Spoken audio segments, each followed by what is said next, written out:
video, we're going to explore the interconnected relationship between belief and reality, the way belief leads to reality and reality leads to belief, and how this is relevant to the person in trauma, the person in PTSD. And so the first thing that we look at is that beliefs are a patterned prediction that have something to do with reality. And so, for example, if we as a child have been hurt repeatedly,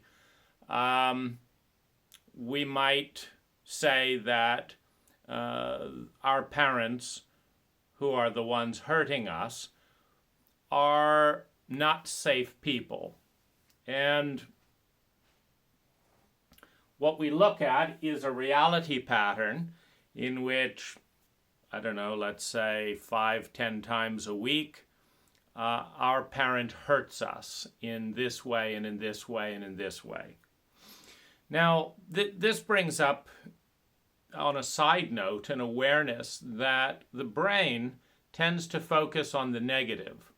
And this is out of a survival bias. And we can see this when you think of swimming in the water. And you've got this lovely river, this lovely garden, babbling river and brook, coming by. Just the sun is out, there's beautiful trees. And in this entire mindscape or reality, you've got 99% of what's going on in there is great. But then you see a little black water snake wriggling in the water. Now, visually speaking, this takes up, 1%, 2% of the landscape.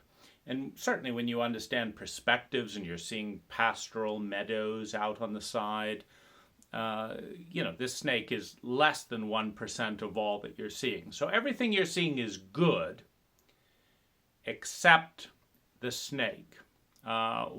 What's wrong with the snake? Well, it could bite me. It could move up really fast. I might not see it coming. Okay, what's the big deal? A little snake bite.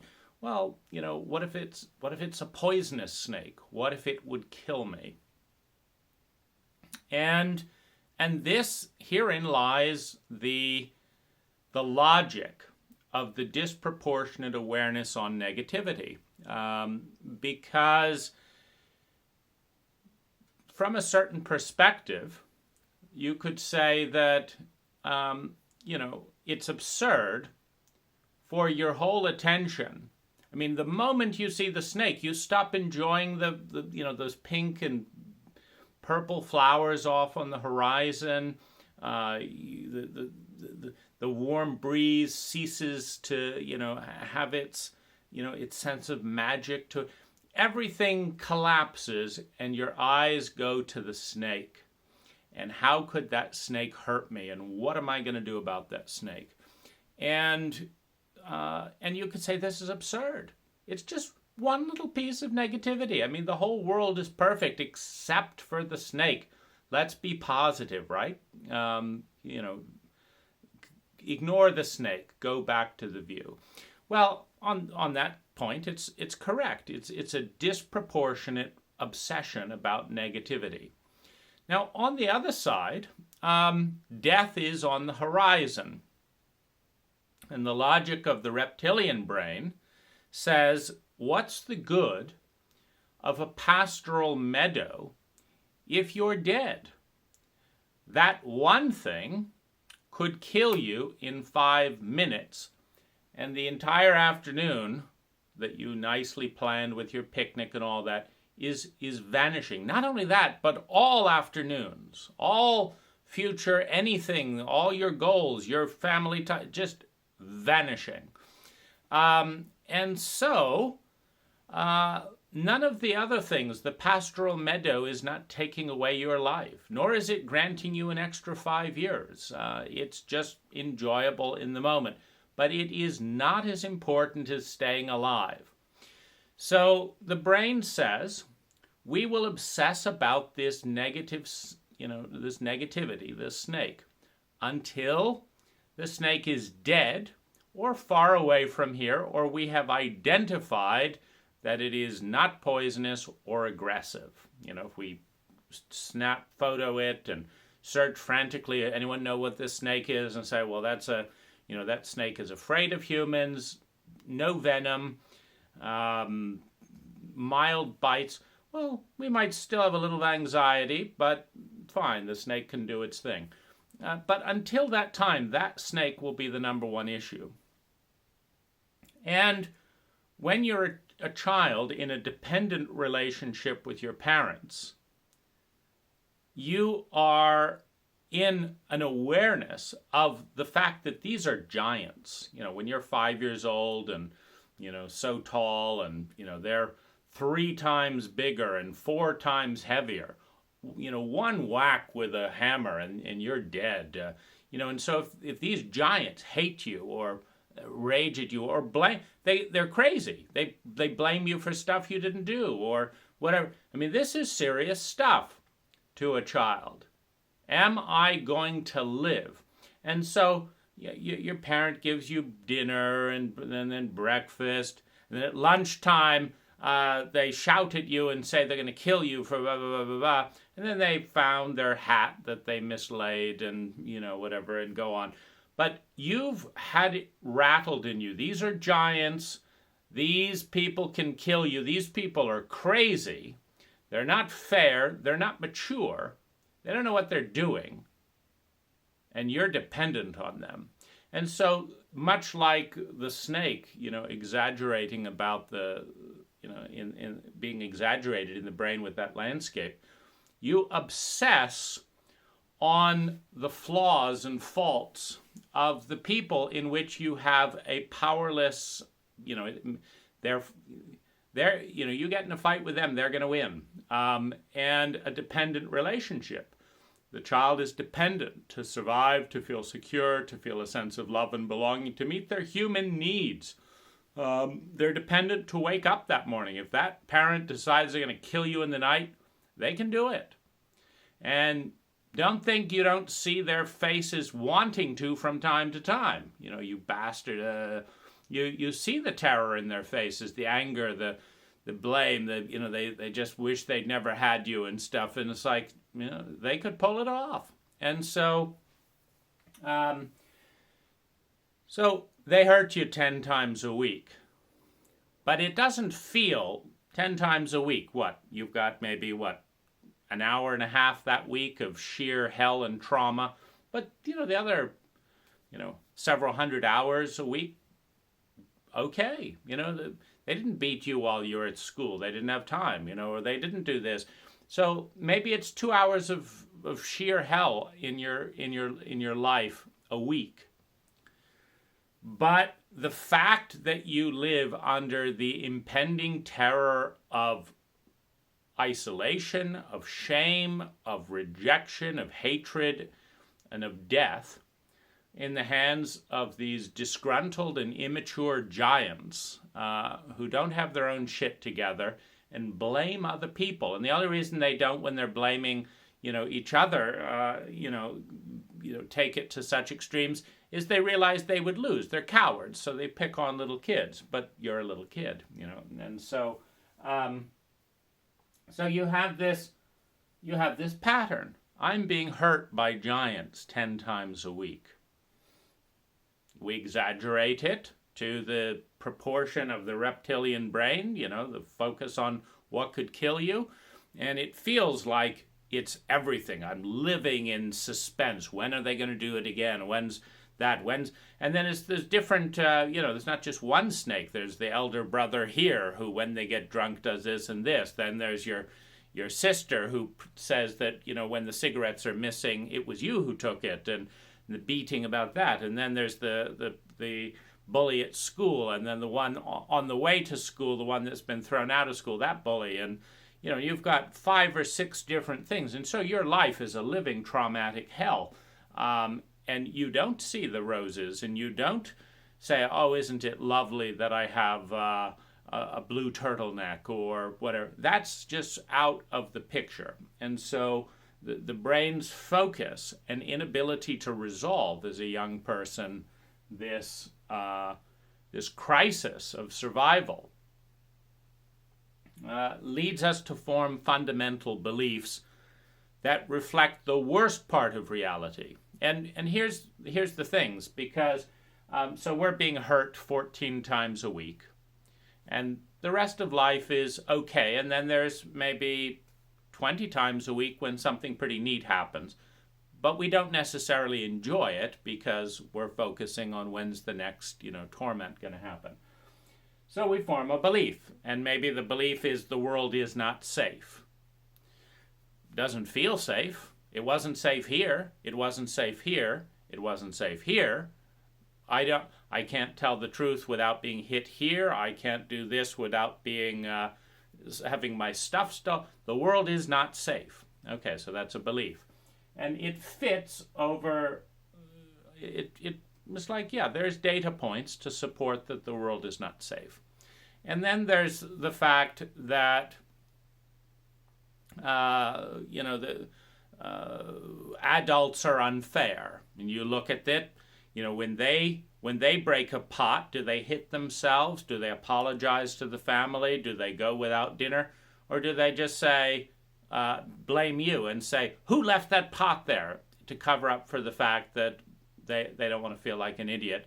But, when you drop the pot that they left there, or the glass, they're like, you dunce, you idiot, get a new pot, get a new glass, what an asshole, They hit you, they send you. So you realize it's unfair. You break, the roles reverse, and there's an abuse of power. So you say the world is unfair. That's my world. The principal doesn't obey. If you catch the principal at school swearing or chatting up one of the teachers, they punish you because you've caught them out, and so they punish you and glare at you, etc. So you get punished for the principal doing this. And meanwhile, if you swear or flirt with one of the teachers or whatever, you're reprimanded and given detention. The world isn't fair. So the world isn't fair. The world isn't safe. Grown-ups are cruel. Parents are, bastards. This, that, and the other. And this belief allows for a certain amount of predictable anticipation of new trauma, one, which allows for preparation. Once you've decided that adults aren't fair, that the world isn't safe, then you can take countermeasures. Let's see, the bully, of course, is a bully in this framework. He always steals whatever money I have on me. I'm only going to carry $1 in anticipation, meaning the whole purpose of a belief, why do we have beliefs? It's for pattern recognition, one. Why do we have pattern recognition? To be able to predict the future. Why do we want to be able to predict the future? Because our survival odds go up if we accurately anticipate. Meaning, when we know that every time mom's a stinking drunk, she's going to hit anyone within, 5 feet, we know to, there's the first beer, there's the second beer. Let's see, what's our strategy to be further than 5 feet away? Okay, where's our hideout? Where's this? And because you can predict that, you're not caught off guard and in shock every single time. Oh my gosh, I've been hit again. Mom's hit me. Why? What? I have no idea. I feel terrified. No, it's like, mom does that when she's drunk, then she's sullen, and then she feels guilty, and then the next day she's nice. Okay, so that's the pattern. So I want to be around next day, but I don't want to be around today. Okay, now I've got a problem. Based on an accurate prediction of the probability field, I've got a problem that my belief is presenting me with. My mom's going to be a bitch today. What can I do about it? Let's see. I could go here. I could go here. So-and-so has a nice mom who isn't drunk. I wonder how could I get over there? I have to go through this bully. I have to, oh my gosh, my siblings will tell on me. They're furious if I escape the beatings. So how am I going to get there? And you develop a strategy. And if your beliefs fit reality, meaning they predict reality accurately, then you start to feel safe. I may have a son of a bitch, drunk for a mother. I may have a bully on the corner. But you see, the bully only bullies me when I'm alone. If I have 3 people, I know the pattern. I can bring 3 people, okay? Or I can get an Uber around the bully, just $3, and then I can walk the rest of the way. I just have to get past, from here to here. And so you can figure out the pattern and navigate around it. Until you feel like you've survived. You've survived the hurdles, the traumas, the life-threatening disaster that is your life. Again, amplifying the negative hundreds of times to navigate. Because, again, the child understands innately on a biological level that there can be, cute girls, there can be sugar, there can be this, that, the other. But if you don't survive, none of that is particularly relevant. And if you feel terrified and in your reptilian brain, you don't feel any enjoyment. The reptilian brain is a dissociative, sociopathic brain. You don't enjoy life when you're caught in that part of the brain, which is fight, flight, freeze.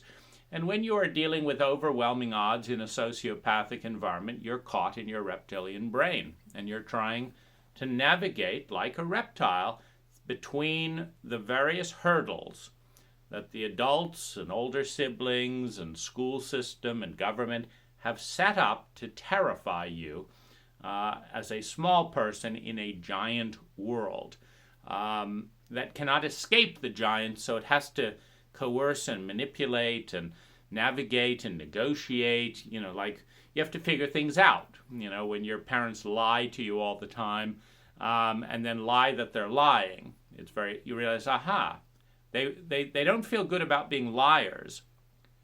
So first they lie, then they forget what they said or say they do, and then they call you a liar. I have to get it in writing. So when my parents were up with their latest negotiation, can your little sibling move in with you into your room? We'll do great things for you. Just let him sleep here. It's like, okay, a contract I can type now, right? So, 12-year-old Dane typing up a contract. You will do this by such and such. If things go this way, you will do this. Sign here. Sign here. Now, I'm not going to be lied to. And even worse, lied about being lied to. Because that's the worst thing. You're betrayed, you're lied to. That's shitty. But if someone apologizes and says, I'm really sorry, and you're right, I'm the liar, and of course that feels hurtful, and of course it's hypocritical, and I'm sorry you've got hurtful, hypocritical parents, there's some respect there. But when you're lied to and said, we're not lying, we never said that, and damn well they did, but if you argue with them, they're going to hit you, well, there's no respect there. It's like, you fuckers. You think I'm stupid. You don't care about my feelings. You don't honor your own agreements. And you still want to look good, like you're this great, noble, new age parent. How fucked up is that? And so you have a pattern adjustment. Okay, no more of that. Now that we've got it in writing, of course, then they lose the contract, right? Okay, well, I've got my copy. Now that we've got it in writing and we've established that you're forgetful, irresponsible, negligent parents who, are going to pass all your incompetencies and blame it on the child, we have a remedy that works. I won. Well, they agreed this, and they ultimately had to do it because they didn't want to own that they were hypocrites. And they couldn't own when it was in writing. So we've solved the problem, and this is like big time for a child in relationship with an abusive parent dynamic, or a student in relationship with an abusive school system, or a citizen in relationship with an abusive government. I've just experienced a wave of abuse today by the local licensing department, who said, you can't do this activity with the form that you filled out. So we're returning the form because it's not the right form, but we're going to keep the money because it's non-refundable. And we're a monopoly that's fucked up, that likes to bully its citizens for higher salaries for our government employees, and there you have it. And happy we could be of service. Well, it's like, there's a bully. Do you want to go to court and sue them for, do you want to organize a class action suit so that all the contractors in California can get refunds? They pulled the same stunt. Pay your license fee by this date, or there'll be a 50% penalty. I can't do that to my clients. Pay this thing by this date, or there's a 50% penalty. I can't get away with that shit. I'm not a bully. I'm not a monopoly. But then I say, okay, I'm in Thailand. Can you take a credit card by the phone? Can you take PayPal? Is there an online portal? No. Can I mail you a check from? No. Will you mail me the bill in Thailand? No. We refuse to take money in any way that you can give us money. But we will give you a 50% penalty for not paying on time. The governor of California supports it. What do you do when you're surrounded by assholes? They've got a monopoly. They get more money the more fucked up they are. You get less money. It's not fair. So, your government's crooked. You have reality, and then you have the pattern, and then you have the amplification of the pattern because of the focus on the negativity. But with that amplification and with accurate pattern recognition, you have the chance to work out a survival strategy against the sociopaths. Now, keep in mind, when you're in an empathic environment, when you have a friendly government that comes and says, how are you feeling? Are you getting enough vitamin D? Are you, are you able to manage your paperwork with the illness you're going through? Can we help you fill out your taxes because, your tax person quit 2 days before the 15th? Can we help? How can we help? When you have a friendly government that's empathic and trying to make things easy for you and isn't abusing power, when you have parents that don't blame you for their mistakes, that don't hit you when they feel frustrated because they've been caught out in their own stupidity, then you don't go into this reptilian brains, and you actually have a delightful childhood. But otherwise, it's amplified into this painful and traumatic state. And it's so painful to be helpless and in pain in an unfair or corrupt environment.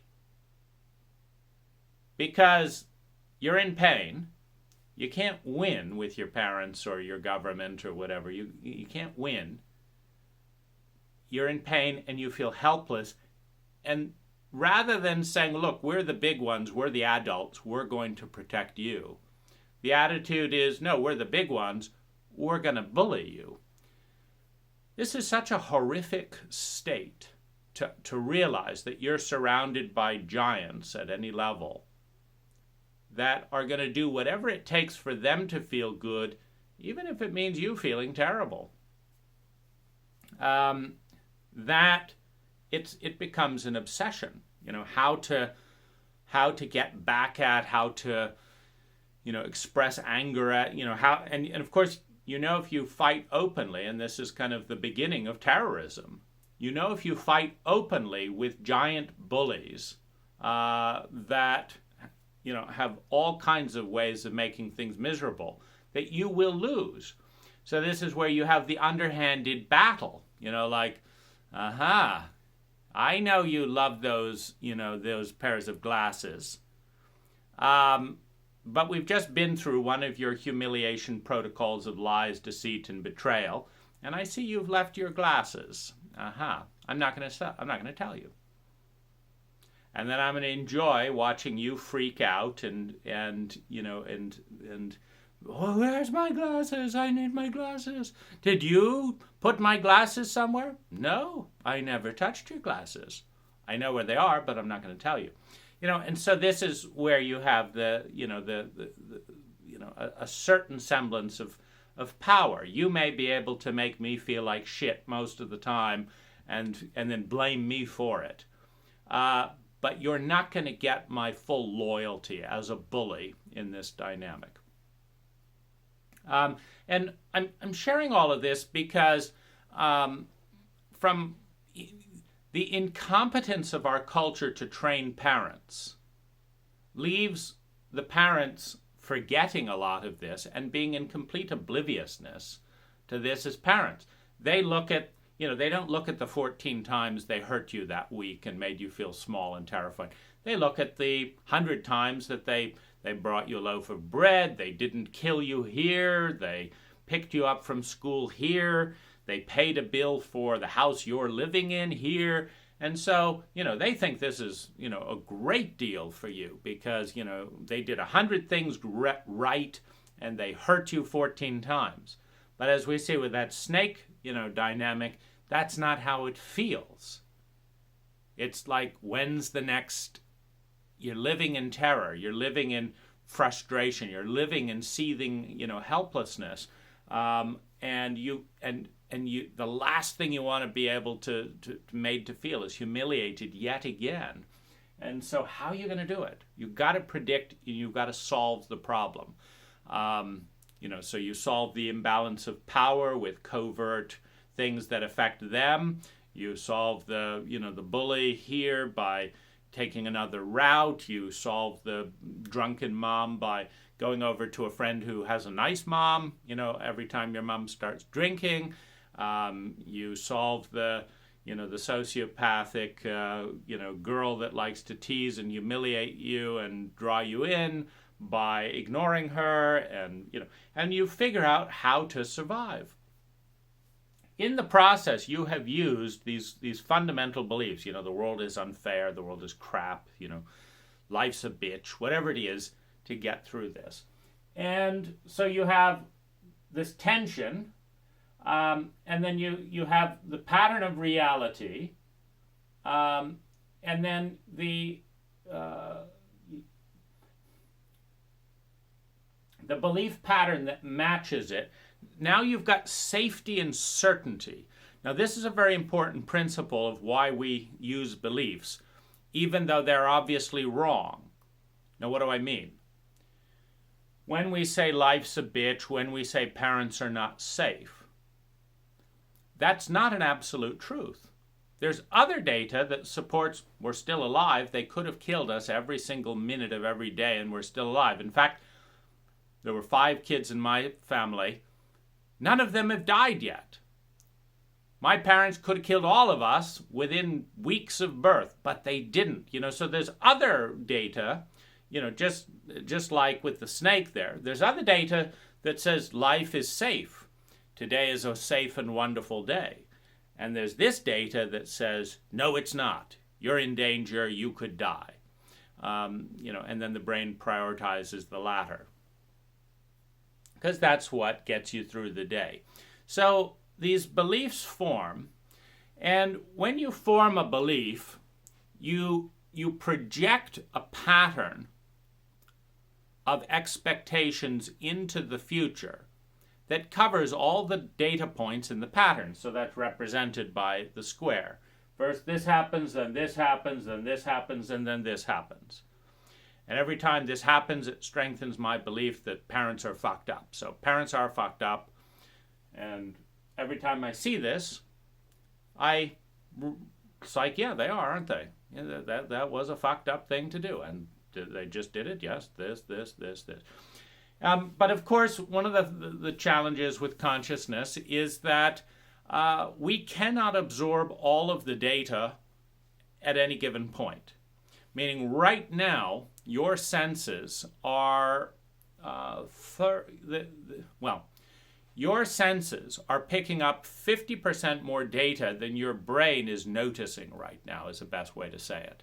So there are things that your ears can hear that you haven't consciously recognized are making a sound. There are things that your ears can notice that you haven't consciously said, there is a little nasal thing there, and is that a British accent or this? There are things, I noticed that bit, but I didn't notice this. I didn't notice there's a tendency towards an A minor key. There's things that ear notices you don't hear, you don't pay attention to. There's things that your eye sees. I didn't notice there's a slight dip in the light over there. I was busy focusing on this. And that's the thing. What we focus on about 50% of reality. And the other 50% we discard. And often what we discard is the reality that doesn't fit our beliefs. Why? Because what a child is learning as they're forming these core beliefs to survive is they're learning how to predict the worst possible things that have happened to them so that they can survive them. So if the worst thing that ever happened to you was your towel fell off at summer camp and 30 kids jeered at you, and then the camp instructors jeered at you, and then you watched the girl you had a crush on giggle, and then everyone said your penis was small, and then the grown-ups did, and then they made a joke of it in on the talent show at the end of summer camp. Then this is like your life has been turned into absolute hell from one thing. A towel fell down in a dysfunctional, fucked up cult that can't tolerate nudity, and so dumps the lack of cultural literacy onto the person who's nude, rather than saying we're all fucked up because we can't stand a body. We're all ignorant because we don't understand. I mean, even the penis thing is fucked up.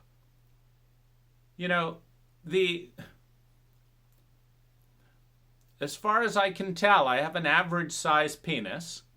I don't know, what is it, 7 inches, 8? Anyway, I've never measured. But it has been too big for some women, and it has felt spacious in others, and others have said it's absolutely perfect. And so it's scientifically absurd to have this cultural ignorance around penis size. But we're too dumb to follow science. And rather than lifting that off a kid and saying, look, we're too stupid after 400 years of puritanical biases and this and that to really enjoy the body. We're too fucked up around 2,000-year-old books and paranoia and shame and stuff to enjoy pleasure. We're ashamed of a perfectly symmetrical and beautiful shape that's frankly more attractive than most of the clothing that we wear. And because we're too cowardly to admit how fucked up and prudish and ignorant we are, we're going to first of all lay, inaccurate stereotypes on you. And then we're going to tease and gang up on you for having the audacity to reveal our stupidity, which you did when your blanket fell and we didn't know how to deal with it. Well, the kid is not going to get any sane, courageous grown-up with the guts to, explain all of this.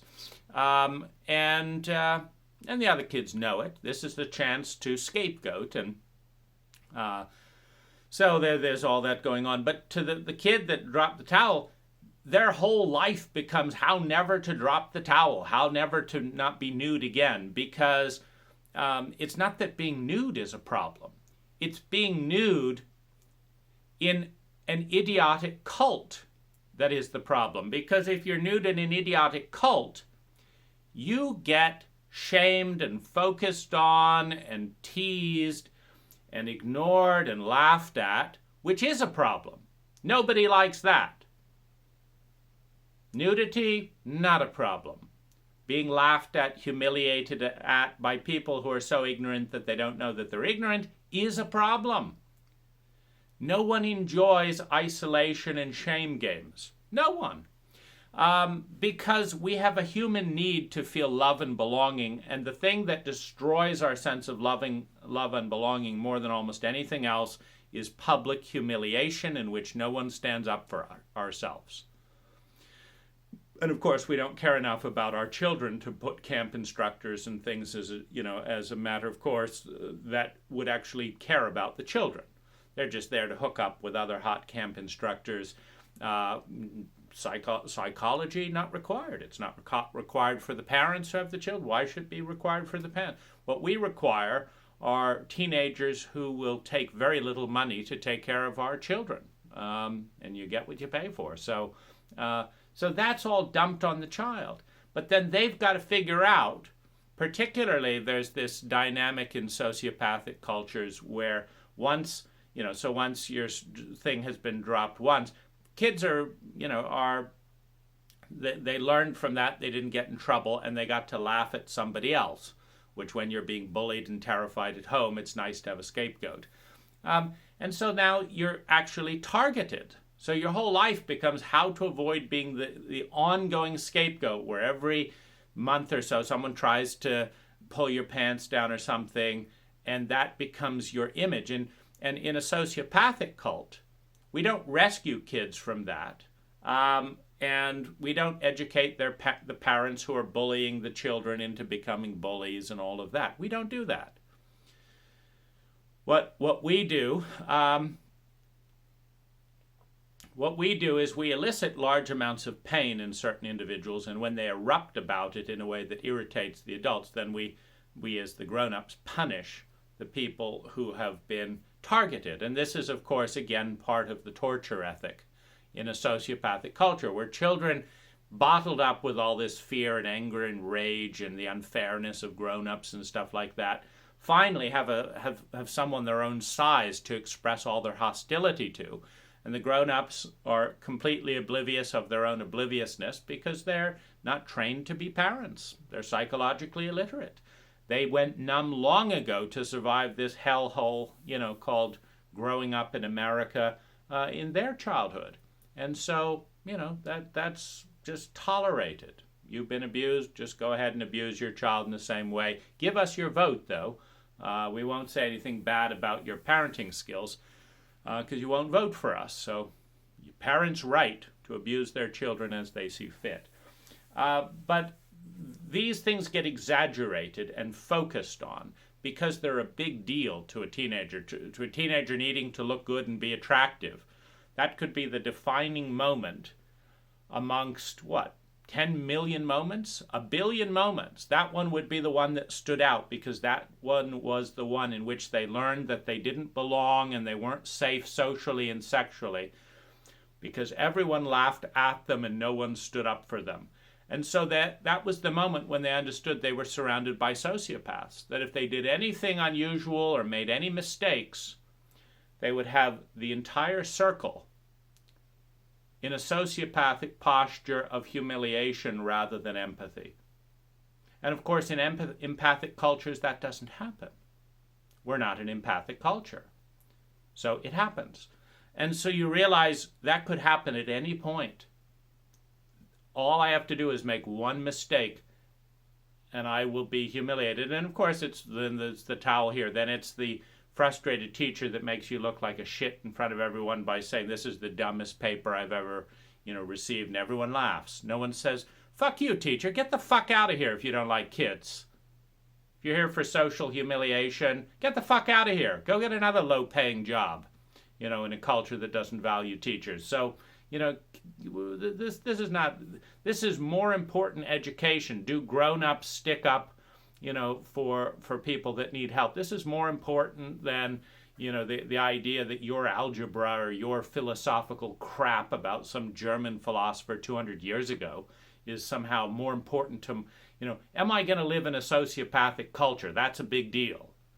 What I think of Hegel is not. Go fuck yourself. But we're not intelligent enough to understand what intelligence is, because schools don't teach you to think. They teach you to avoid these humiliation protocols. And so, a child is seething with all this stuff, and it grows because it has to be suppressed because the adults are too cowardly to own it. To own that absolutely all of this is true. I mean, do you know how wonderful it would be for a teenager to be able to go into all of this with someone who wanted to find out they were right and wanted to empathize and was willing to take on the cult and say, yes, I am your parent. I am a representative of a fucked up unconscious cult. I am the one sending you to a school that's going to teach you very little about how to prepare for life and is going to waste a lot of your time learning subjects you're never going to apply for the rest of your life. I am that idiot. And I'm the one that's too scared to buck the system. And I'm the one who, blames you when I lose my keys and then expects you to do this and then borrows your things and then tells you not to be sassy. I am a hypocrite. I am a this. And your teachers are fucked up idiots. And yes, they hate you from time to time. And no, they're not going to tell you the truth. You know how lovely it would be to have one fucking grown-up in the entire cult peel off the labels and the hype and stuff and just give it straight to a child, one, to apologize and say, I'm so sorry I brought you into this fucked up world. I don't know what I was thinking. Please forgive me. And finally, this is not your fault. None of this is your fault. And what can I do to fucking help get you out of the mess we've thrown you into? That would be an adult. That would be a friend. How many of us have ever met anyone like that in our entire lives? So people are fucked up and self-absorbed. Nobody will give me what I want. So we have beliefs that correlate with this pattern. It's like, please, just give me one grown-up who's mature enough to tell the truth and take on the shadow of the cult that they participate in. One. Not 1,000, not 7 billion. One. One person on the entire planet. How about it? I've never found them. Not once, not then, not now. I've never found them.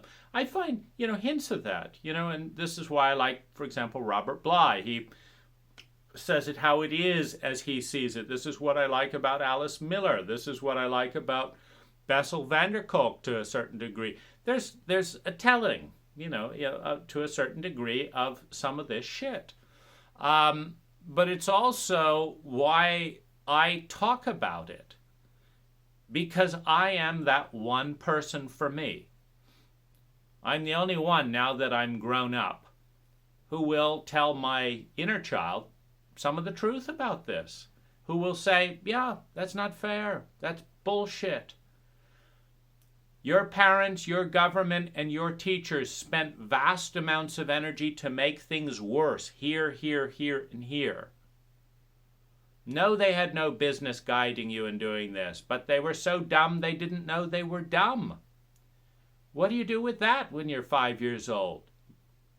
You deal with the shit and it's not your fault. So that's the energy behind this. Let there be one person who tells the truth to a child, etc. And I've seen tremendous shifts in people who have been told the truth about this stuff. So let's be truth tellers. And there's no shame, in this. Shame is a cultural phenomenon that pretends that you're unlovable. It's just, this is a fucked up cult. It's better than this cult in this area. It's worse than this cult in this area.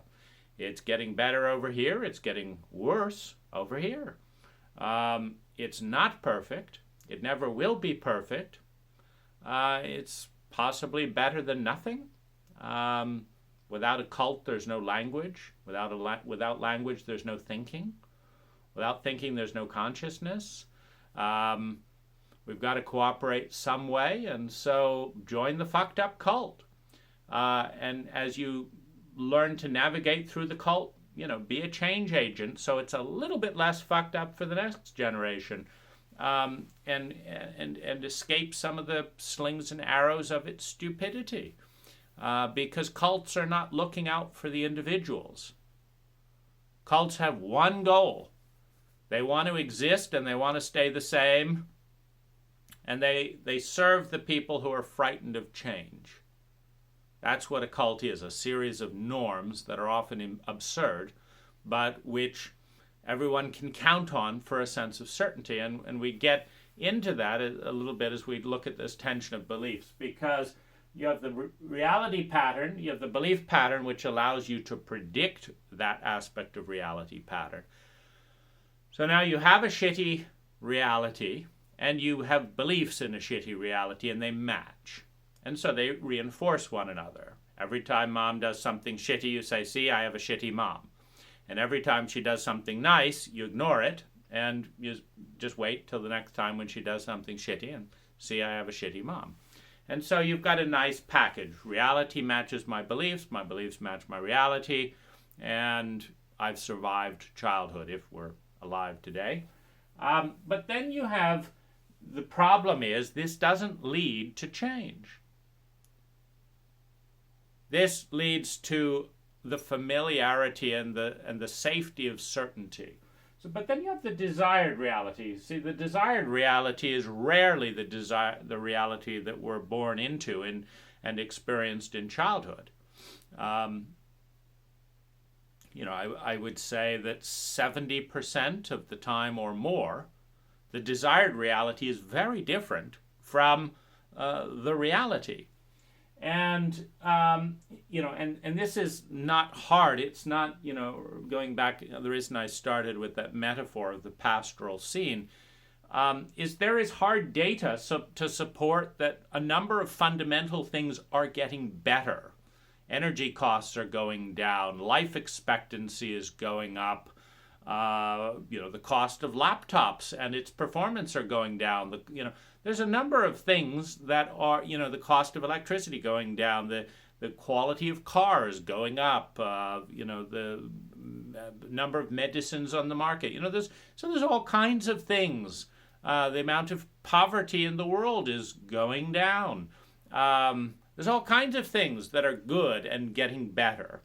But when you're in a traumatic framework where you obsess on the 1% that is life-threatening, and when you get locked in there because you've had so many things, you just stay stuck in the reptilian brain. You're just always looking for threats, and there's always something, and then you amplify the threat out of statistical proportion because it could kill you. And we get very creative at understanding how it could do. A nice person moves into the neighborhood. Your wife starts flirting with them. My wife could leave me. Then this could happen. Then I might not be able to afford my house as a single income thing. Then I might be homeless. Then I'd get fired. Then this and this and this, and we have that lovely fairy tale. Of I think it's called The Three Stupidest People in the World or whatever. It's a lovely story about, these parents that have a thought. They have a thought on the way down to the cellar over lunch to get a bottle of beer about how, the axe could fall on the grandchild of the person who's going to be married next year. The axe could fall on the grandchild that hasn't been born, for the person who hasn't gotten married yet, in years to come, and they start, weeping and lamenting, and this is the traumatized brain, It's got locked into, it believes. See, this is the challenge with beliefs. And this is where there's this tension where beliefs then create reality. Because, when all it takes is looking at an axe in your basement to say, oh my goodness, my great-grandchild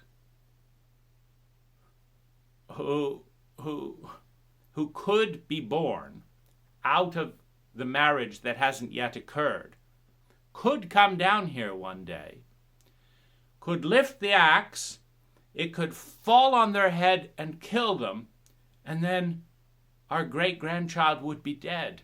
Oh, and then the endless tears, that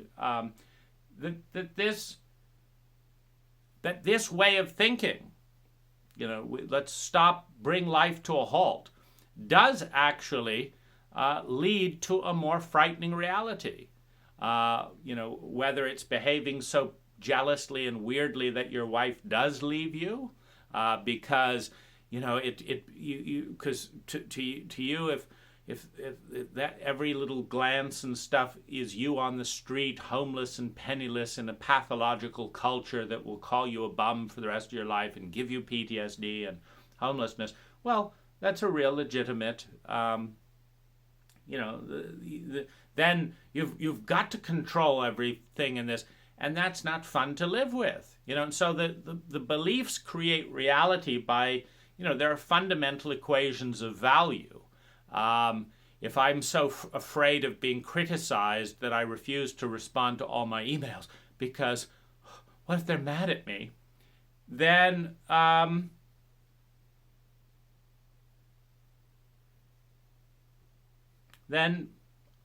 going to be criticized by some of those people. They're all mad at me because I'm not responding to their emails. I'm afraid I'm not perfect. I'm going to say it wrong, so I'm not going to say anything. And now everyone's mad at me. It doesn't matter what, because silence is incredibly irritating. And so beliefs create reality. Reality creates belief. And, we've kind of looked at how some of these darker beliefs get formed and how they allow survival with pattern recognition. And then, we have beliefs in this pattern, and then we look at this desired reality pattern.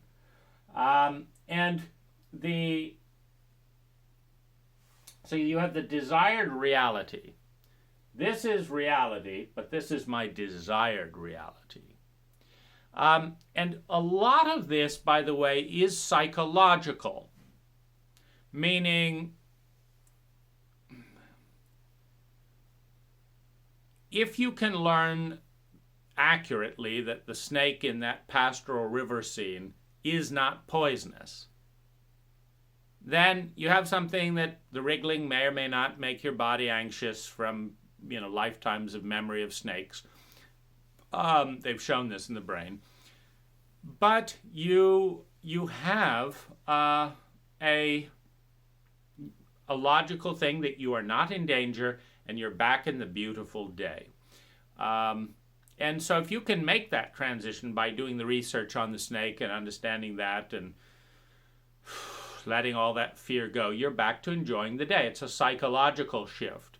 And psychological shifts are nothing to be scoffed at, because when you understand that in large sections of our lives, 99% of it is positive.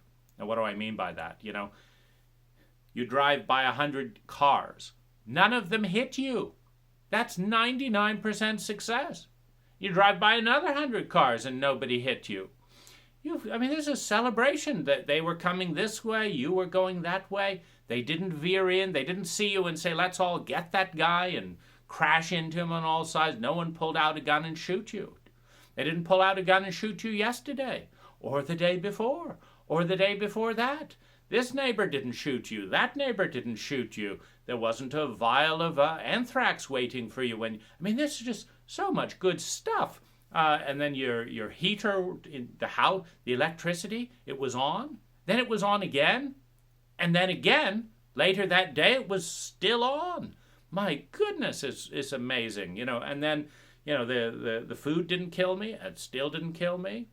The toaster worked. It's like, once in 3 months, the toaster stopped working. And then I got another toaster, and it worked for 99% of the time. But, after a certain... It's like so much of reality is working. But we ignore that because it doesn't fit into the belief the world is a scary place. When you have the belief the world is a scary place because it was scary as hell to a little one in a giant world of unfair sociopaths some of the time, then we ignore the fact that the electricity is on 24/7 because it's inconsistent with the belief. The belief creates a frame, and now we discard the data that is inconsistent with the frame. And one of the reasons is we're looking for certainty, particularly out of fear. We want to know that we understand the future. And what we really want to know is that we can predict the most hellish shocks and pains successfully.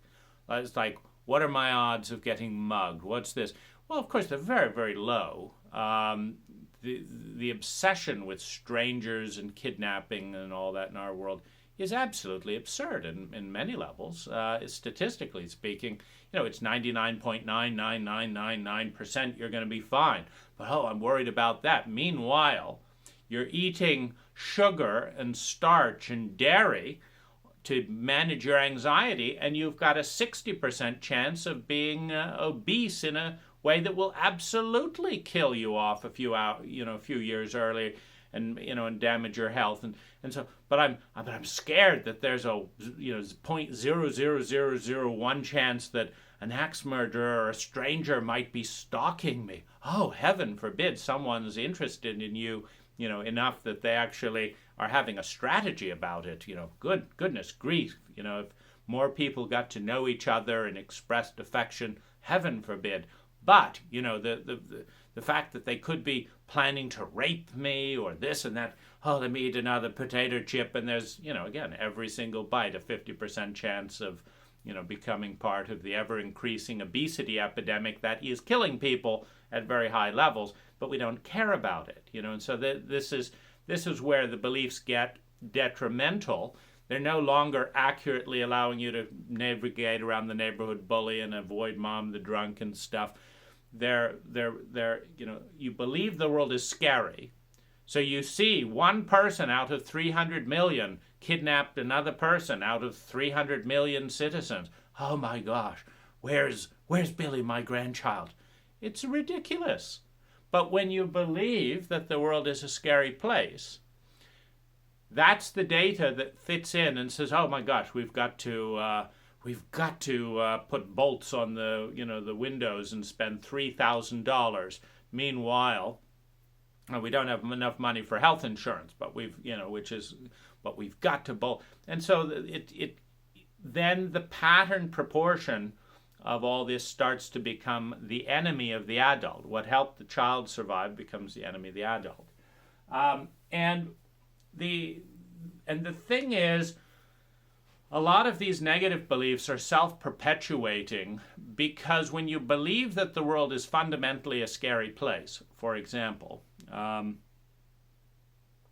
then you don't want to be caught napping. That's the terrifying thing.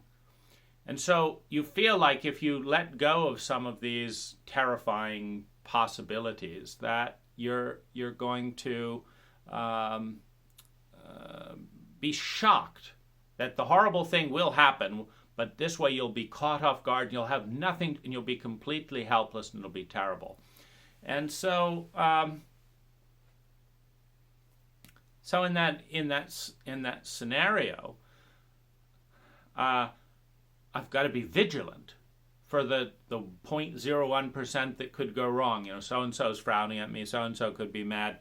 And it's the thing about trauma is that the emotions get frozen at a young age. That terror, when you don't have the advocacy of an adult, when you feel helpless and small, when the emotion of fear becomes so big that you can't face it, there's a part of us that stays small, that stays 5 years old.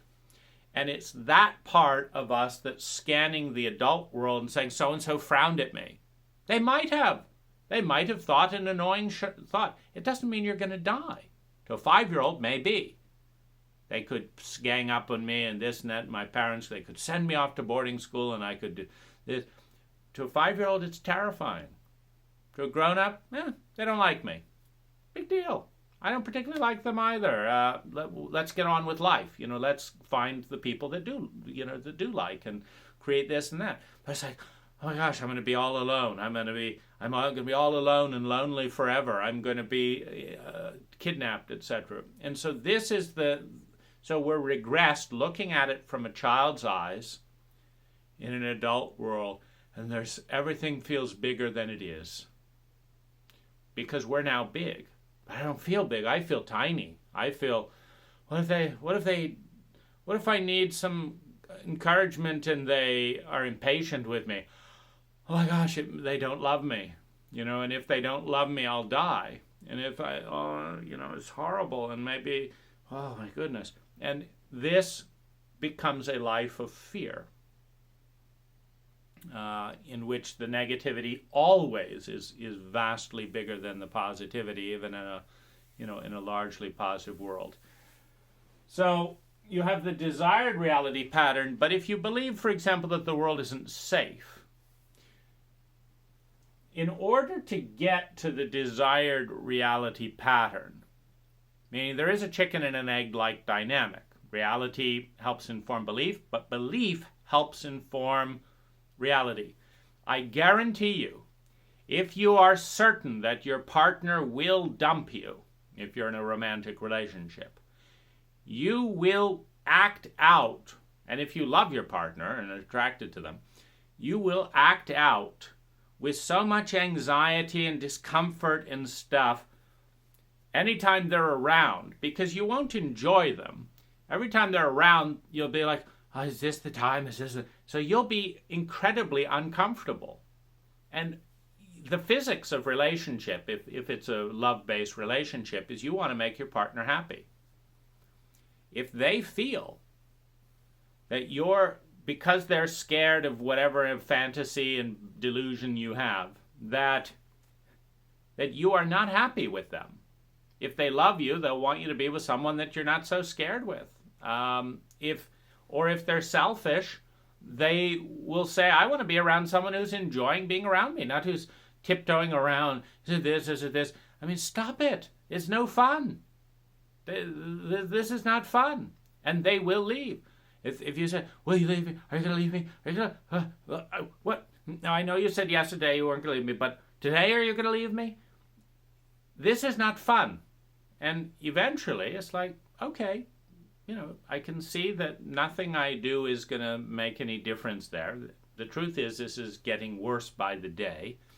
So, yes, I will leave you. I knew it. But at least it's over with, right? Because now reality fits the belief. I knew it.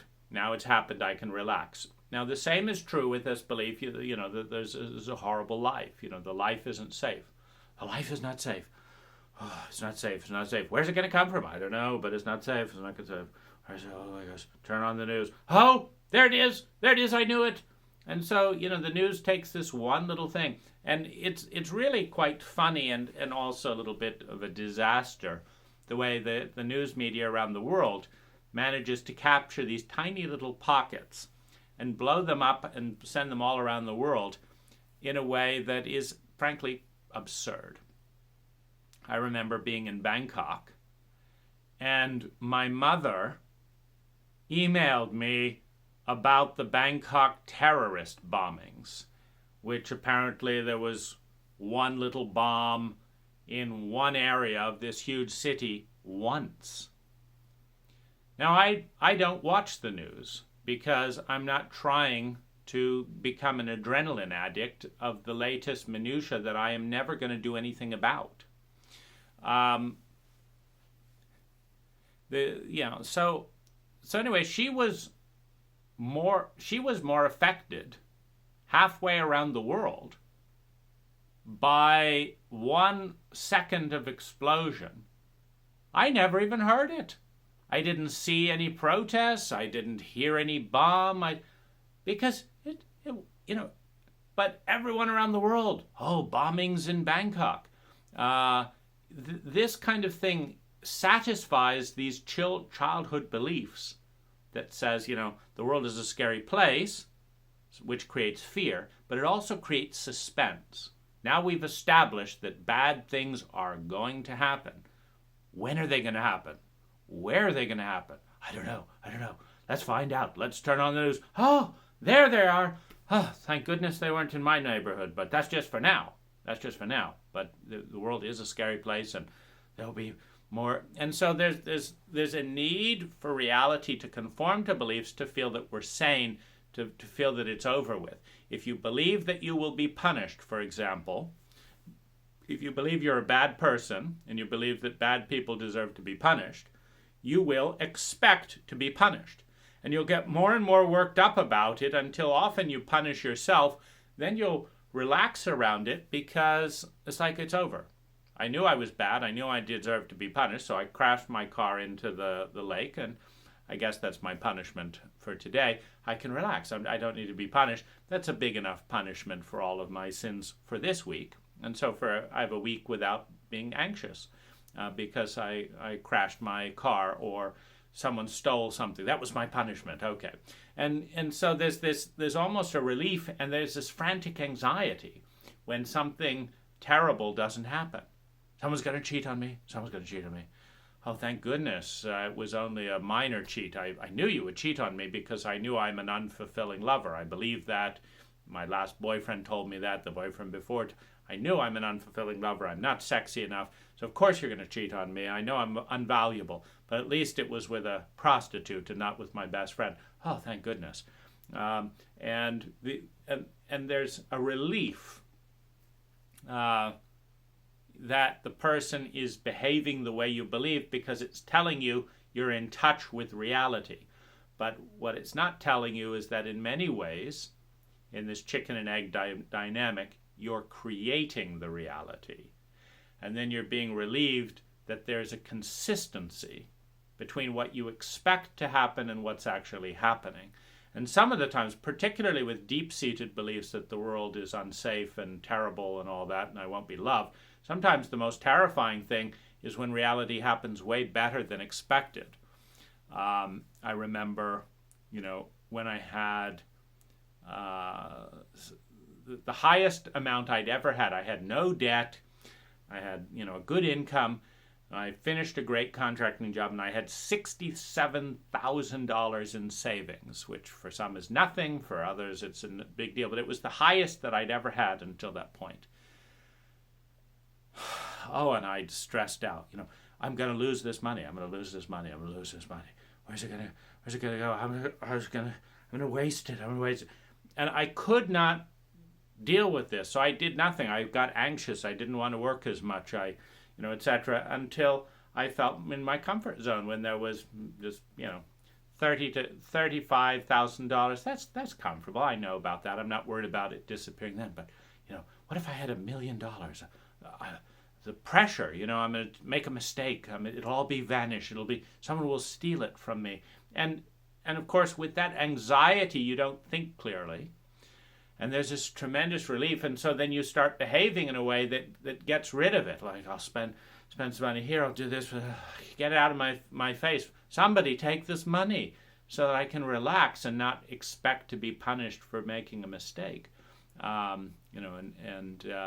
It's been pointed out by some that the fear of success is sometimes higher than the fear of failure because failure in a dysfunctional culture is so familiar. You're not afraid of failure. You know all about that.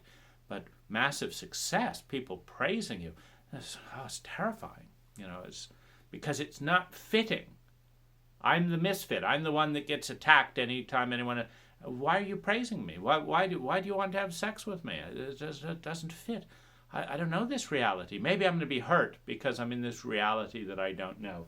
And that's the thing, when you have a desired reality, you need to have a belief that it is possible, or there's no space for it.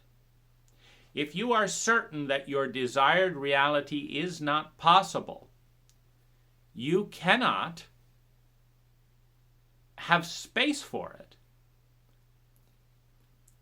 Even psychologically.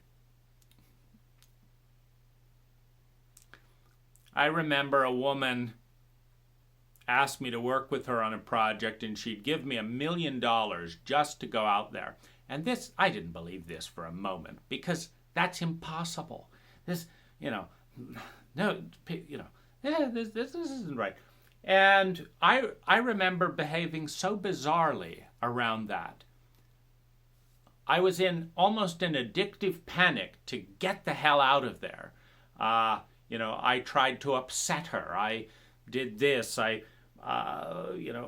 behaved obnoxiously here, and then pretty soon she wasn't interested, and I said, well, I knew that, because that's impossible.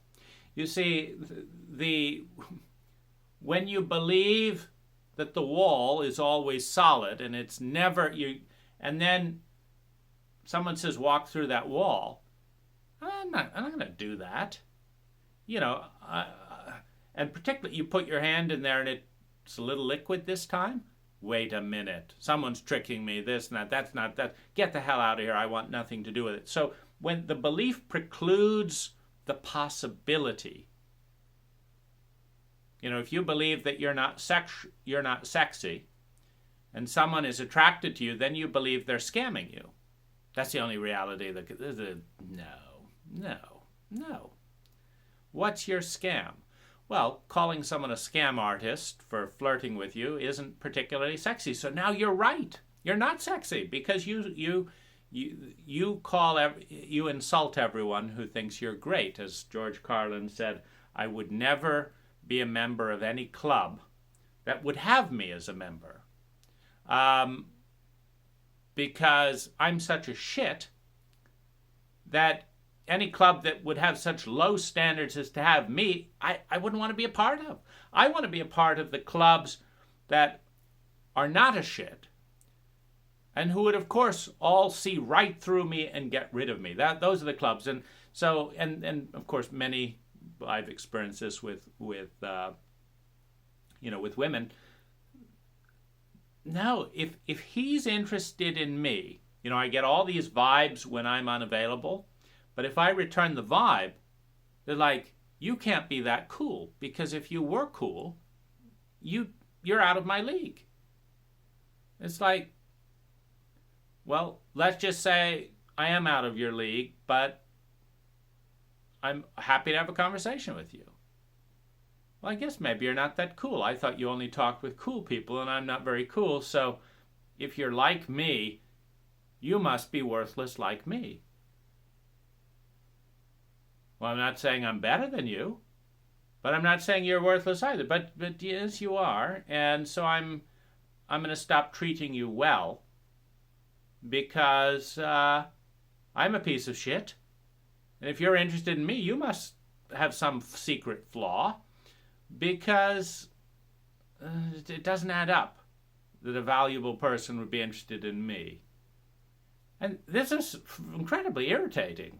It's like, you mean to say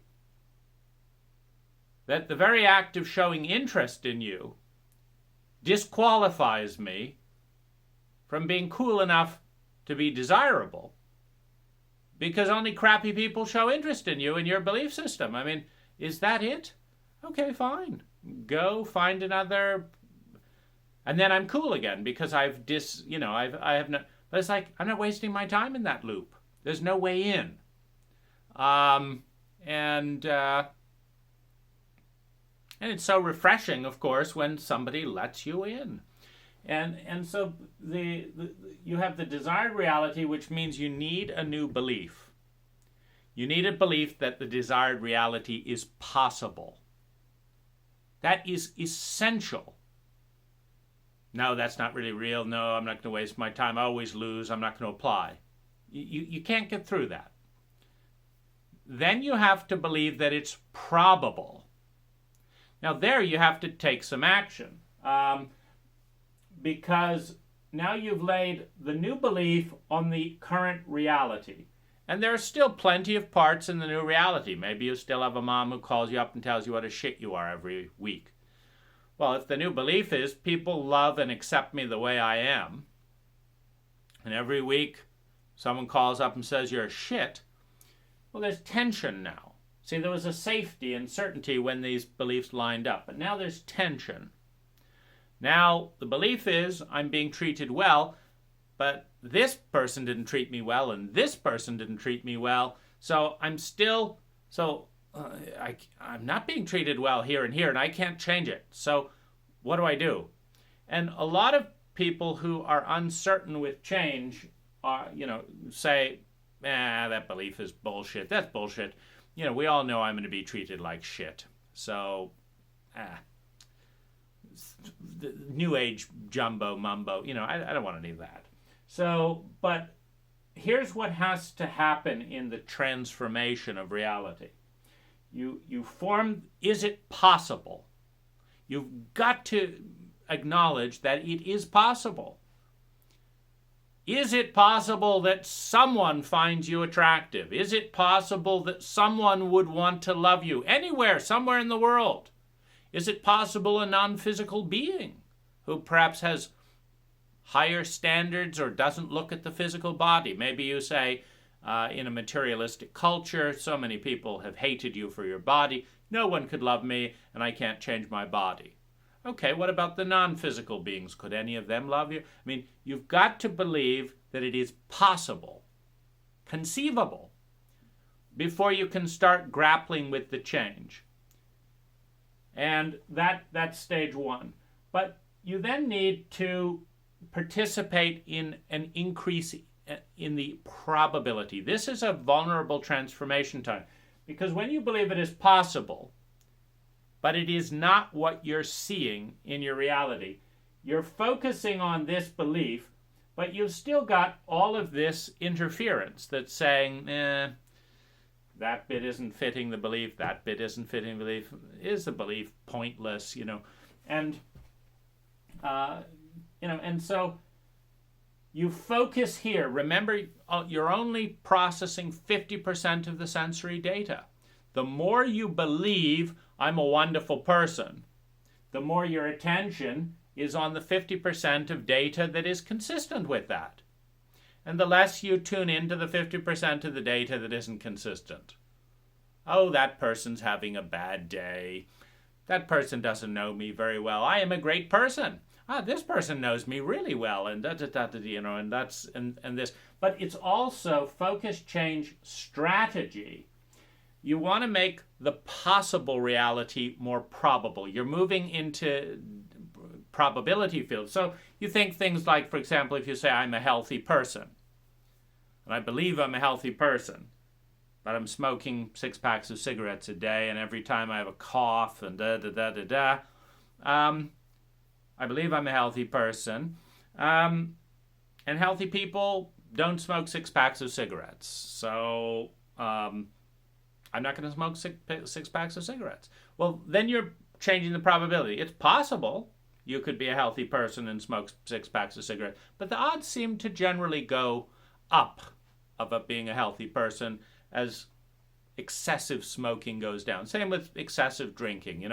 The odds of throwing down 3 bottles of vodka a day and being balanced and healthy and having a long liver, probability, you could be in the 2% that pull that off nicely.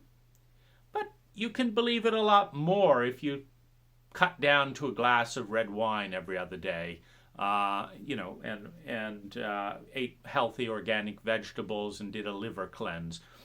The odds of your liver surviving to a healthy life without needing replacement go up significantly. And so the belief that I'm a healthy person requires focus, change, strategy, practice, feedback. Like, I am a lovable person. Is anyone loving me? Well, not by my definition. So, what do lovable people look like? Well, they're enthusiastic. Well, am I enthusiastic? Well, not really. Well, is there anything I could be enthusiastic about? Well, I really like just that moment of dawn. If I'm out at this camp, this moment of dawn, that enthusiasm, etc. So if I took photographs of that moment and talked about what was special to me about that moment in the dawn, maybe wrote a poem about it, would that enthusiasm be magnetic to anyone? Maybe there's someone else who loves that but just doesn't want to go out alone, and they, oh my goodness, I want to go out with you on your next photo shoot, etc. Because enthusiasm filled with God in I think Greek or Latin, enthuse, filled with God, thustra, filled with God. That's attractive. And so I'm going to become more enthusiastic about something. And then get the feedback. Oh, no one responded to that. No one responded to that. No one responded. Is it possible that someone responded? What if I went to this other group? Maybe I'm surrounded by rednecks, and the beautiful dawn is never going to be cool among rednecks. But you head out to to Esalen in California, and suddenly, like, wow, the very thing that got you marginalized in this community is getting you accepted in this community. Are you willing to change so that that belief can be real, that you are desired, excited, etc.? And so there's a fluidity, and you need feedback because that's part of belief. I mean, if you do get feedback.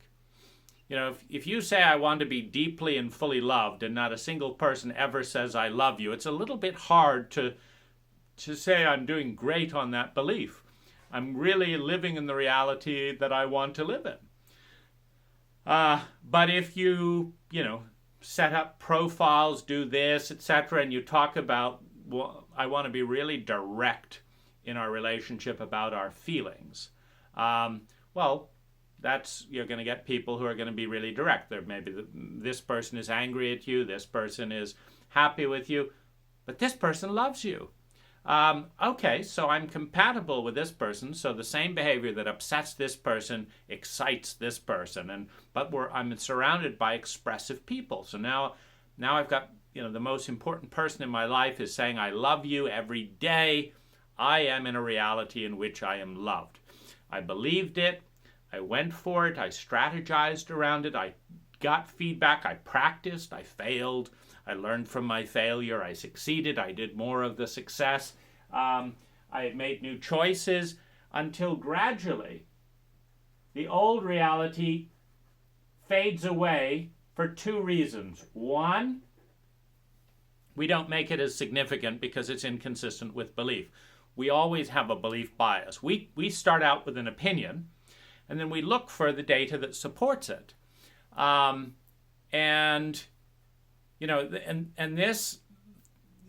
This can take extreme measures. I'm not going to listen. I'm not going to listen. I'm going to block my ears. I'm not going to listen.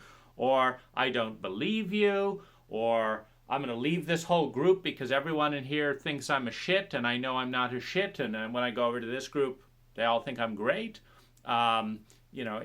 It's I'm going to move to San Francisco where homosexuals are actually welcome.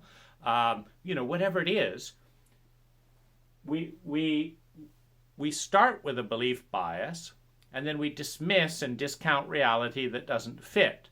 And so the real courage really is, what is the reality I want, and what belief will help me transform my current experience of reality into the experience that I want. In this case, lovability. So then we're discounting parts of reality that validate the old belief. There's still plenty of basis one could, for the rest of one's life, focus on and feel unloved, and know that one was unlovable. Because there's always someone somewhere on the planet who's not loving you. And there's always some way that people aren't doing it good enough. They could always do it better. There's always some memory in the past where I wasn't loved here, and you can repeat that memory 5 or 10 times a day and just remind yourself how unloved you were. So you've got plenty of data out there to support a variety of beliefs. The trouble with the simple human consciousness is we don't generally emphasize both beliefs at once. We don't say I'm lovable and I'm unlovable. I'm unlovable over here and I'm lovable over here. We pick one that we're emphasizing. Now, they're both true in the objective sense, but we tend to look for and strengthen the reality that we emphasize. And this is where attention is important, because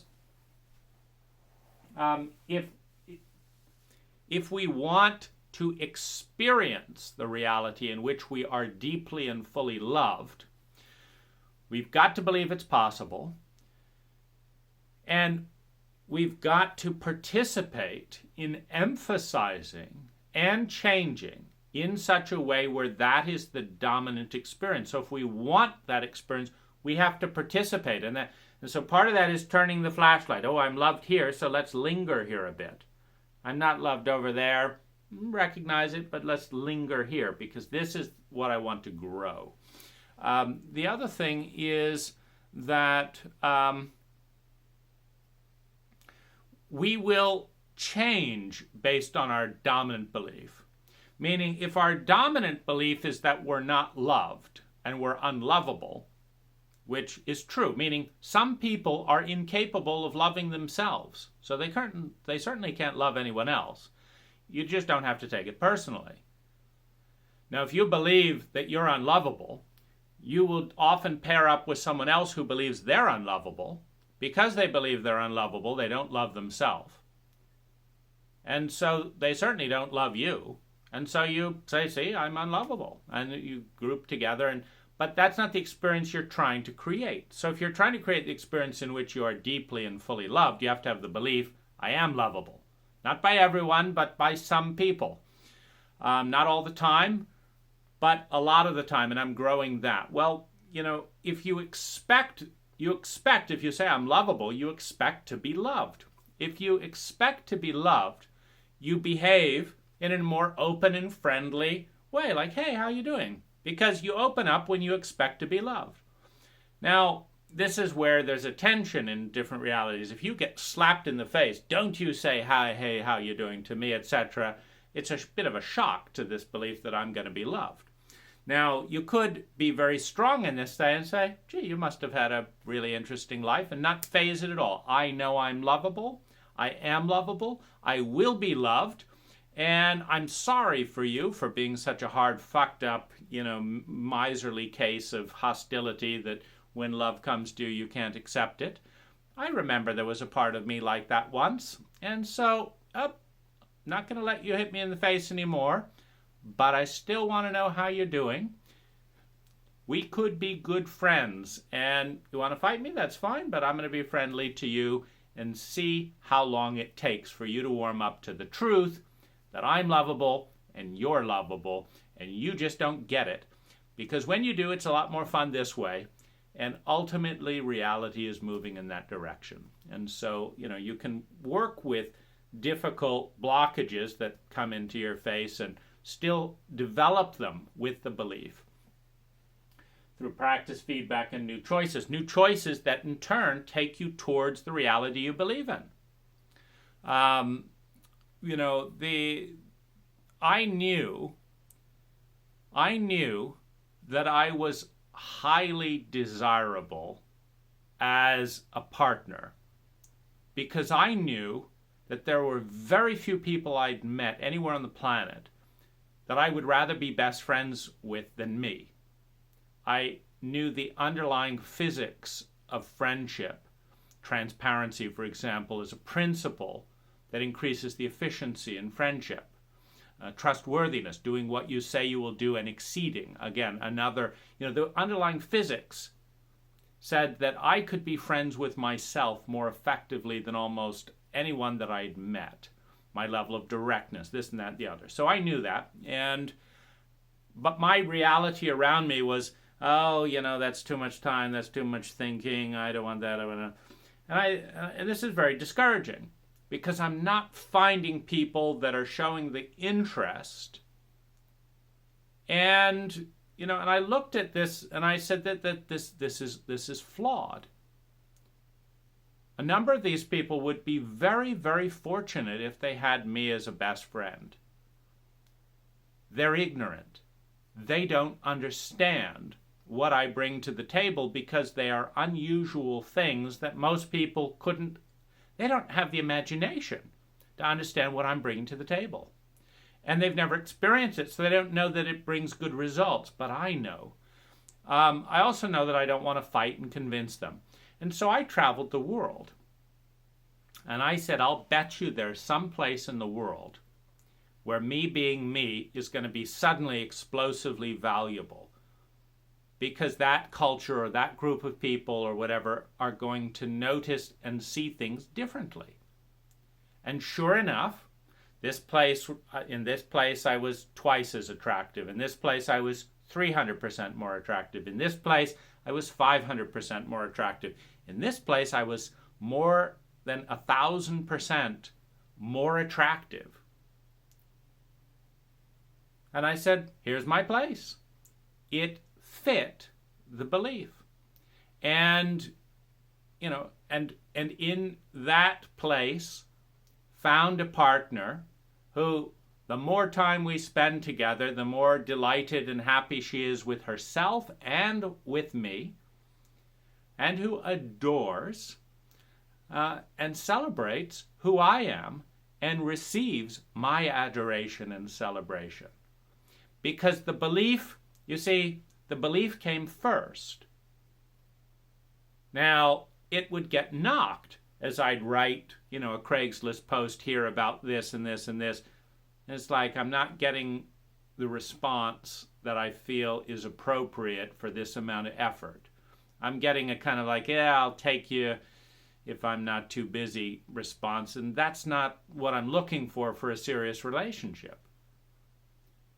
Or you can fuck me, but I'm not really interested in talking about all these feelings. It's like, wait a minute, my feelings are important. Where do I need to go to where I find other people who understand that? And, okay, this is it. And so there's a change process.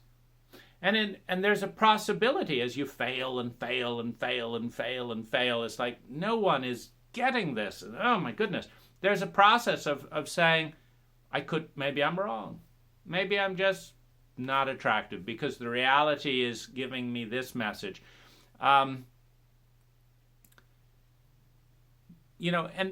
company owners deal with the same thing. Larry Page and Sergey Brin, when they started Google, made the rounds of the investors, and they were turned down and down and down and down. Search engines. Bullshit. No one's going to use it. How do you make money with search was the question. You can read it in the Google biographies. But they believed that search was a really big thing. Now, it became a really big thing because they made it a big thing. It's not like the search world was ripe waiting for Sergey and Larry. Sergey and Larry said no. They went to hundreds of places and they got rejected hundreds of times. But when they found one, they said, gee, you're smart to invest in us because we believe this will work. And this is the power of belief. Now, the problem, as you can see this in this period, you've still got the fuzzy outline of the past, which met up with the past belief, and then you've got your new belief, which can often start very shakily, which is why if you're going to make a belief change, it's good to do it with some passion and enthusiasm and clarify what it is and what you want. And so you've got this you've got this reality where you have your belief, but the reality is still the same. Okay, you've decided you want to be loved and supported and stuff, but you look around, there's no one loving and supporting you the way you want. And so how am I going to grow this reality? Now, here's where it gets difficult with trauma. Because in a healthy framework with a healthy childhood without trauma and PTSD, this is pretty easy. People do it all the time. I'm going to make a change. I'm going for this. I'm going for that. And they start living it and changing it. Pretty soon, they have a new reality. So why does trauma freeze up change? And the change that we're talking about is belief pattern measuring up with reality pattern measuring up with belief pattern, a desired reality which is going to involve change, but the trauma person doesn't go for it. Why? I want that, but I cling to what I know. Why trauma freezes up change? That's freezing up change. I want this, but I'm not going to go for it. I'm going to cling to what? To certainty. Certainty about what? The past. The past is the most certain thing. You've got lots of confidence. If you've been an abused child for, 18 years, do you have any doubt that you can be abused? No, you've got complete confidence in that. You've got certainty. You know exactly, this abuser likes to abuse me like this abuser likes to abuse me like this person likes to fuck me up this way, I know how this bully plays, I know how this, and I know I can survive. I know who I am as the victim of sustained chronic abuse. And I know how small I feel, I know how terrified I feel, I know all those states. They're me. That's who I am. I am scared and terrified and bitter. I'm a bad person because my mom said I was bad, and I learned what that it was. She needed a bad person to blame. I wanted to be tolerated by her. She needed to shame and blame someone, so I agreed. Okay, I'm a bad person. You, go ahead, Mom. Shout at me. That's your only way of having any interaction, so shout at me. I'm a bad person. Who am I? I'm a bad person. I know that. I'm the horrible scum of the earth. I know all that. That's me. That's comfortable. Great.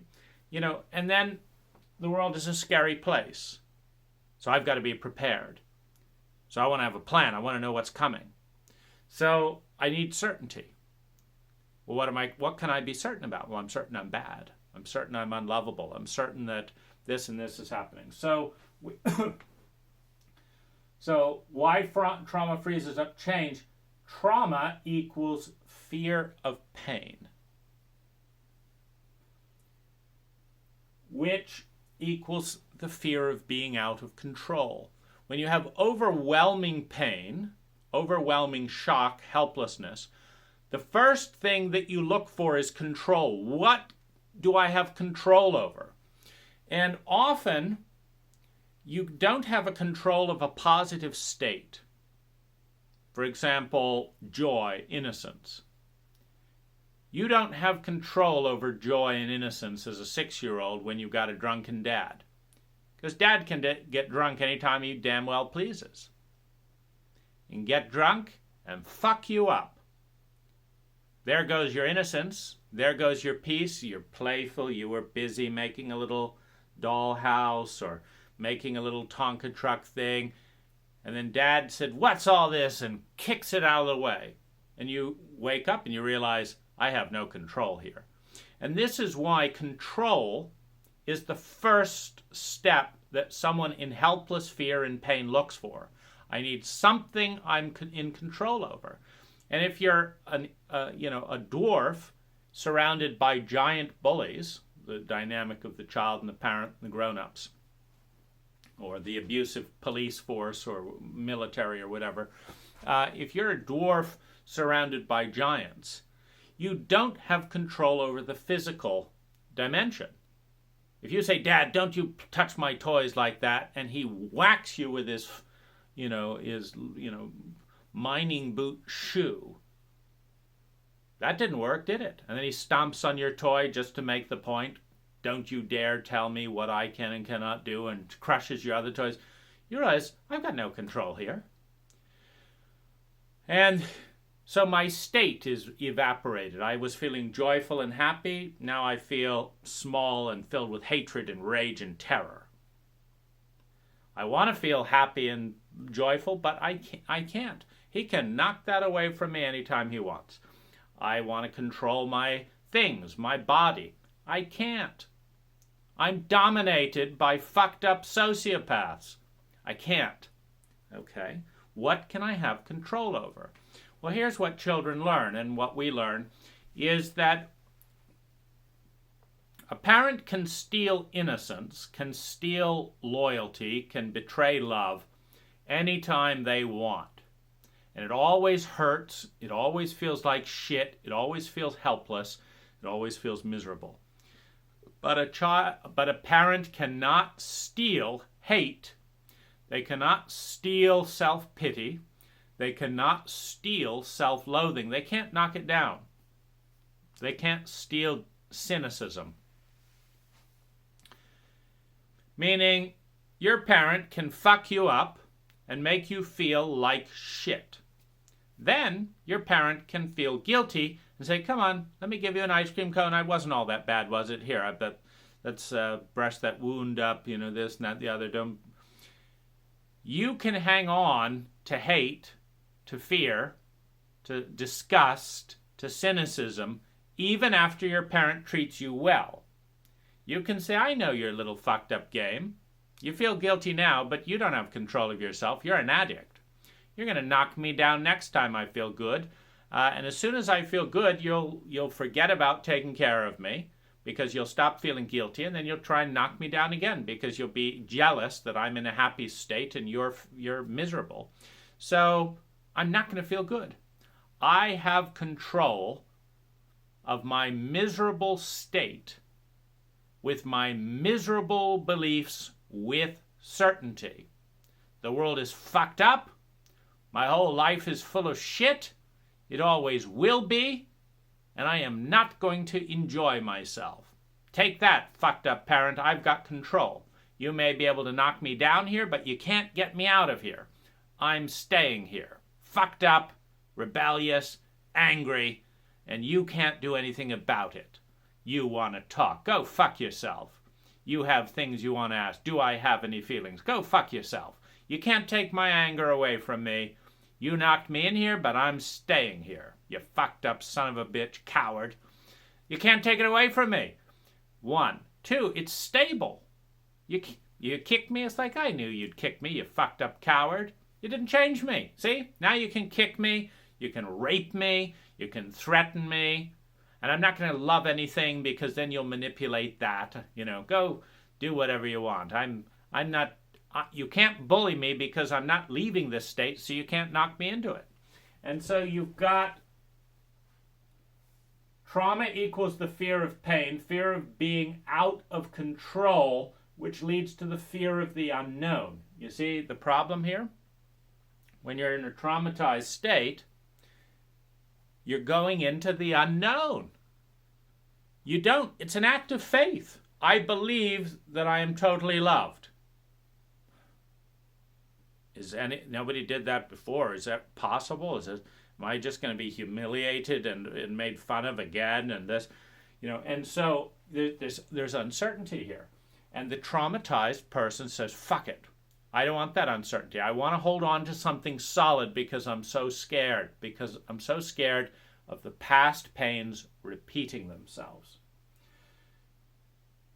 Fear of being out of control is synonymous with fear of the unknown, which is synonymous with fear of uncertainty, which is synonymous with fear of change, which is synonymous to clinging to the past, which equals clinging to the wounded self-image of my smallest part that I have solidity and control over.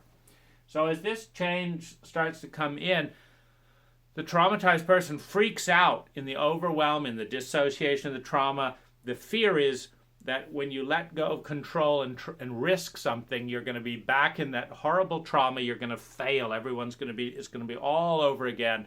And then this is where you snap back into the old reality and the old belief. I don't want to go through the choppy waves of chaos where I'm holding a belief and no one's buying it. I know I'm great and nobody else does. Can I hold that? Can I look them in the eye? Like, if you smile at someone, hey, how you doing? And they look at you as if you don't exist. How much can you say, wow, they must be really fucked up. I'm a great person, and do it again and really feel it and mean it and believe it. And after a while, how many times does someone else have to knock you over before you accept that you have no value? Because if you did, all these people wouldn't be knocking you over.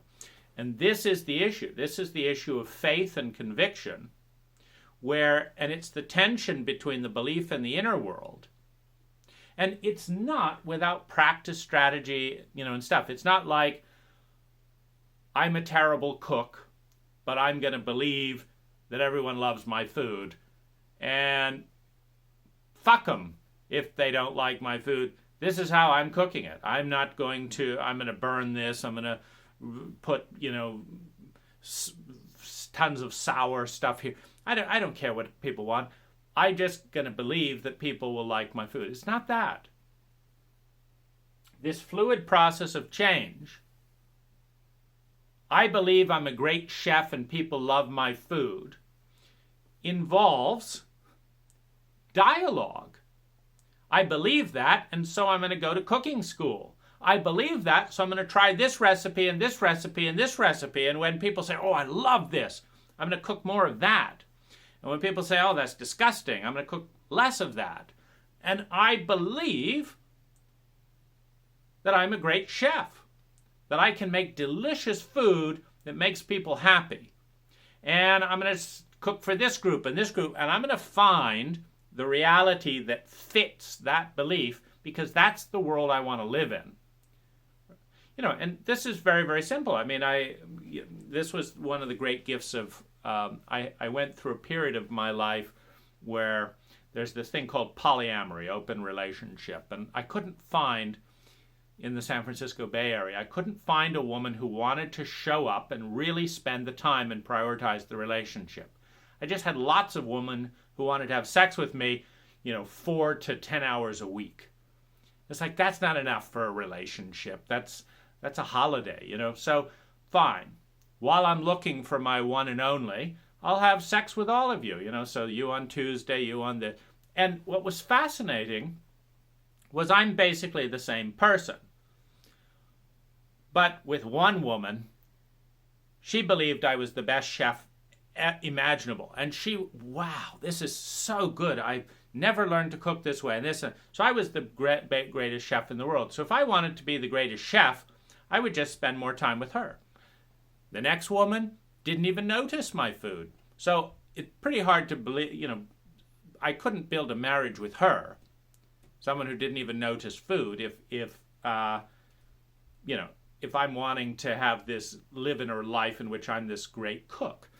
But it'd be very easy with the one woman. And so it's very, very fascinating. You thought I was too weird. You thought I was too normal. You thought I was a great chef. You didn't notice. You thought I was this transcendent lover. You thought I was a fun fuck. I was all of it. But who do I want to be? And this is a key secret in relationship. We ultimately pick the partner with whom we can be the person we most want to be, either out of fear of change, meaning sometimes the need for certainty and control is so extreme because there's so much chaos and overwhelm that the person we most want to be is miserable because we're in control of our misery. I know it. I can count on it. I was miserable today, and I will be miserable tomorrow. What I can't stand is feeling joy, then hopeless, then scared, then hopeful. I can't handle that. So I want certainty is my number one goal. And I know misery because I grew up with it. And so I'm going to pick the person who is dependably miserable and who makes me dependably miserable, and we'll do it together, but there'll be no question about, what's tomorrow going to be like. There's no fear of the future. We know what it is. It'd be miserable. And so, this is a very important thing to understand about trauma, is that the first step out of trauma is from helpless overwhelm and despair to having control and certainty. 1.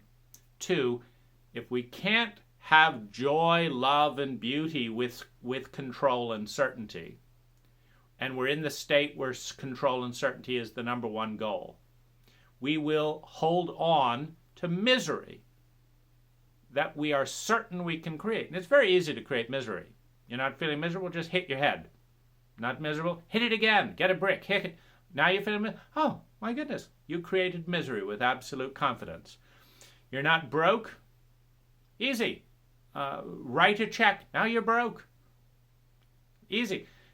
But so you can create being broke with certainty and consistency. You can create physical pain. Why do you think people cut themselves in trauma? They're looking for certainty. I did that. I can do this. So this gray area before reality changes into the belief is a very vulnerable for people who haven't dealt with trauma. But it is all the more important for traumatized people to have this, this migration, because they're in absolute hell. And if they can create a new reality with certainty, it's going to be 10 times, 100 times better than the reality than they're in. And beliefs do have as much influence on reality as realities do on beliefs. So you can change reality with your beliefs, because when you believe something, you'll make different choices. Now, so focus, change, strategy, belief. So now you have a reality and a belief. You have the belief that now this is the belief this is the reality you wanted, and now you have it. And you have the belief in the reality because you have it now. That's a new thing. So you're dissociating from your current belief, which then dissociates you from your current reality. You're associating with your new belief, and then you're associating with the reality that you're creating, which now gives this new pattern of a nice symmetry of successful transformation. But all transformation goes through a state of chaos. All transformation goes through a state of the unknown. All transformation, there is a moment of faith that it's possible. And people who achieve astonishing successes, Elon Musk is one of my heroes. I've watched his biography and I've watched the story of Tesla. The whole news gangs up on Elon and says, oh, he's going to fail, he's going to go bankrupt enough. He doesn't buy it. He has belief in a future with electric vehicles. And he's going to work damn hard to fiddle around how to bring that about. Now, when you hold a belief, and you hold it, and you hold it, and you work your ass off, and you experiment, you hold it, and you hold it, and you hold it, you do different things. You don't buy... you don't put $100 million of your own money in a company you believe is going to fail. You have to believe if there's a chance, or you don't put it in. And so this is the transformational thing, is beliefs lead to different choices. Different choices leads to success. And it's an ongoing process. There's no perfect, I'm loved or whatever, but, you can see how one man's belief, the same when he started SpaceX. Everyone said he's an idiot. All his friends tried to dissuade him. All the military tried to blockade SpaceX. No one helped him. All kinds of setups and attacks. But he believed that he could do it. So he just tried and worked 100-hour weeks and tried and eventually could. And so it's phenomenal how powerful belief is if you can hold it and work with it for 10 years. You can do a tremendous amount in 10 years. Very hard to change something in a week or something in many cases, but if you'll hold a vision and a belief for 10 years that's really important to you and act consistent with that belief and not just sit there and meditate or something, but go out and say, okay, I'm going to read this book so that I get better at this. I'm going to make this friendship so we can talk about this. I'm going to go to this conference. I'm going to make this money so I can invest. Dialogue with the belief and the reality. I'm going to go over here because this is where people in my industry grow and stuff. You dialogue with a belief. And some environments are very, very hostile. Like the United States is incredibly hostile to electric cars and to a private space program. So it took incredible amounts of belief and incredible amounts of private funding to overcome that. There are other environments which they're very, very friendly towards, billionaire playboys. No problem. That's very easy, but to do this or this, very, very hostile. So you have to consider the environment that you're in. How hostile is it towards what you're wanting to do? For example, the United States is relatively hostile to the goal of a relationship being the number one focus in two people's lives. It's relatively hostile towards community. So if I want to create a community, do I want to create it in an environment that is hostile towards that, or do I want to go overseas to a place where there's great receptivity? This is the soil.